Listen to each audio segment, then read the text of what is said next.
ঋষি কাত্যায়নী আমাদের দেবদেবের শরণাপন্ন হতে বলেছেন। তারাই এর প্রতিকার করবেন। দেবগণ ব্রহ্মার শরণাপন্ন হলেন। ব্রহ্মার পরেই মহিষাসুর অপরাজেয়, তার দ্বারা দৈত্যরাজের ক্ষয় সম্ভবপর নয় জেনে তারই নির্দেশে অমর বৃন্দ কমলজনী বিধাতাকে মুখপাত্র করে বৈকুণ্ঠে গিয়ে দেখে দিলেন হরিহর আলাপনে রত। ব্রহ্মা স্বমুখে নিবেদন করলেন মহিষাসুরের দুর্বিষহ অত্যাচারের কাহিনী। স্বর্গভস্ম দেবতাকুলের এই বার্তা শুনলেন তারা। শান্ত যোগীবর মহাদেবের সুবর মুখমণ্ডল ক্রোধে রক্ত জবার মতো রাঙা বরণ ধারণ করলে তার শঙ্খ চক্র গদা পদ্মধারী নারায়ণের আনন্দ ভ্রুকুটি কুটিল হয়ে উঠল। কি এত বড় স্পর্ধা! শান্ত হন দেবাদিদেব। আমাদের একক শক্তিতে কখনোই সম্ভব নয়। শান্ত হবার কোনো অবকাশ নেই বিষ্ণুদেব।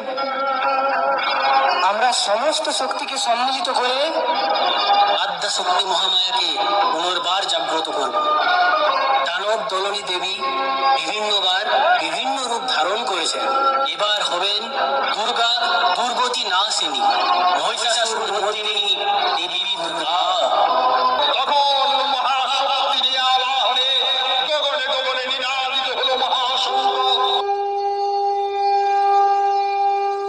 বিশ্বজনী বিষ্ণু রুদ্রের বদন থেকে তেজ রাশি বিচ্ছুরিত হলো। ব্রহ্মা ও দেবগণের আনন্দ থেকে তেজ নির্গত হলো।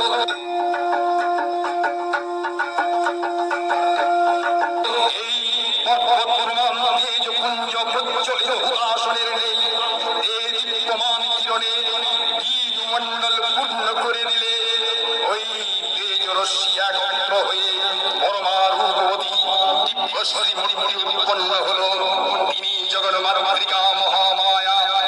এই আদ্যা দেবী বীজ মন্ত্রে ঘোষণা করলেন।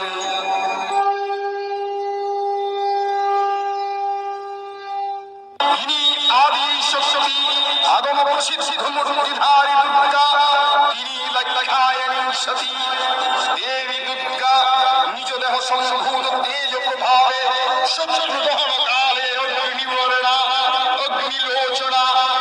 এই উষা লগ্নে হে মহাদেবী তোমার উদ্বোধনে পানির ভক্তি রসপূর্ণ বর্ণ কমল আলোক শতদল মেলে বিকশিত হোক দিগন্তে। হে অমৃত জ্যোতি হে মা দুর্গা তোমার আবির্ভাবে ধরণী হোক প্রাণময়ী। জাগো জাগো জাগো মা। মহাদেবের তেজে সৃষ্টি হলো দেবীর মুখমণ্ডল। যমের তেজে কেশপাশ, বায়ু তেজে সৃষ্টি হলো কর্ণদ্বয়। বিষ্ণুর তেজে গঠিত হলো বাহুসমূহ। চন্দ্র তেজে সৃষ্টি হলো স্তনযুগল। ইন্দ্রের তেজে সৃষ্টি হলো শরীরের মধ্যাংশ।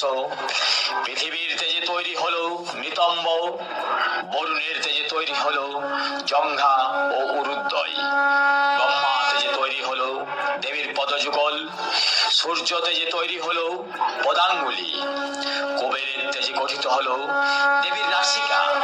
লক্ষ প্রজাপতির তেজে তৈরি হলো দেবীর দন্ত সকল। অগ্নি তেজে সৃষ্টি হলো দেবীর তিনটি নয়ন।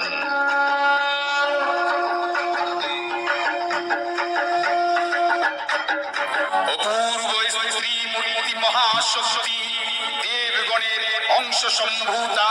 দেবগণের সমষ্টিভূত তেজপিণ্ড এক বরবর্ণিনী শক্তি স্বরূপিণী দেবী মূর্তি ধারণ করলেন। এই দেবীর আনন শ্বেত বর্ণ, নেত্র কৃষ্ণ বর্ণ, অধর পল্লব আরক্তিম ও করতল তাম্রাভ। তিনি কখনো বা সহস্রভূজা, কখনো বা অষ্টদশ ভুজা রূপে প্রকাশিত হতে লাগলেন। এই ভীমকান্ত রূপিণী দেবী ত্রিগুণা মহালক্ষ্মী। তিনি আদ্যা শক্তি মহাদেবীর মহামহিমময় আবির্ভাবে বর্ণগীত ধ্বনিত হয়ে উঠল। দেবী দেবগণের কার্য সিদ্ধি হেতু সর্বদেব শরীরজ তেজ পুঞ্জ থেকে তখন প্রকাশিত হয়েছেন বলে তার এই অভিনব প্রকাশ বা আবির্ভাবে মহিষমর্দিনীর উৎপত্তি রূপে খ্যাত হলো। দেবী সজ্জিতা হলেন